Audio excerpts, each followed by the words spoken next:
છોટાઉદેપુર નગરમાં અચાનક જંગલી સુવરોના આતંકથી ભયજનક માહોલ સર્જાયો છે।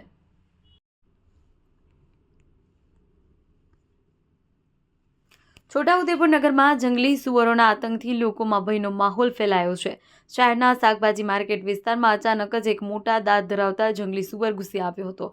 સુવરે 4 થી 5 જેટલા લોકો પર હુમલો કરતા બજારમાં અફરાતફરી મચી ગઈ હતી।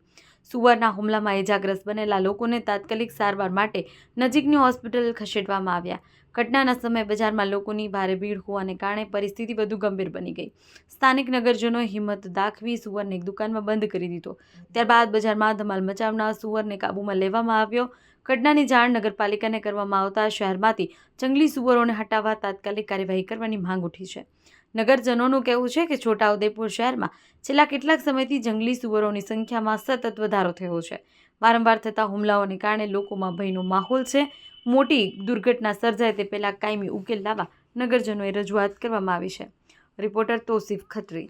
જતા હતા બાઇક લઈને ચોકડી પરથી, સામેથી એટલો મોટા દાંત વાળા, તમે બધાને બૂમો પાડીને કીધું કે આ ભાઈ ભૂંડળો આવે છે, તો પાલિકાના 4 માણસને બી દોડાયો। એ લોકોએ મારીને ખુરશી બી તોડ નાખી, પણ એ છોડવા તૈયાર નથી। હમણાં અંદર આવીને ભરાયો છે, હજુ તો કોઈ આવ્યું ને અડધો કલાક થવા આવ્યું છે। કેટલા લોકો ઇજાગ્રસ્ત થયા? આ તો 5 થી 6 જણાને કાઢ્યું છે। અમારા ત્યાં નવગ્રામ પેલો સુરેશભાઈ ખારસિંગ વાળાને બી કાઢ્યું, પણ એ ભાગ્યો એટલે છોડી દીધું એને। શું નામ તમારું? શું હતું?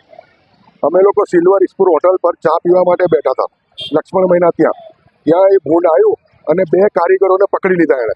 ત્યાંથી એને છોડાયું તો એ દોડતો પાવર હાઉસ ચોકડી થઈ અને બજારની તરફ આવ્યો અને આ સામે એક દુકાન દેખાય છે એની અંદર પ્રવેશ કરી ગયો।